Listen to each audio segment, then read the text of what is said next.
Hey all, this is take 3 of update number 827. The amusement park is done. We're waiting on lights and landscape contractors to show up. But in the meantime, I started working on a boardwalk and I ran out of wood for the boardwalk, so we got more of that on order. But in the meantime, I put in some nice subtle accent lighting under the layout here.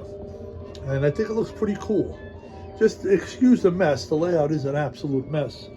But I did put some lighting underneath. And it looks pretty cool. And I went all the way down. I bought 50 foot. I thought I had enough with 50 feet. But it ends down here. I have to buy another piece to go around the layout that way. And of course there will be lights back here too. Like I said, a lot of the lighting is on back order, so wait for that to come in. So I hope you enjoy it, and this is what it looks like in the dark at night. Alrighty, thanks.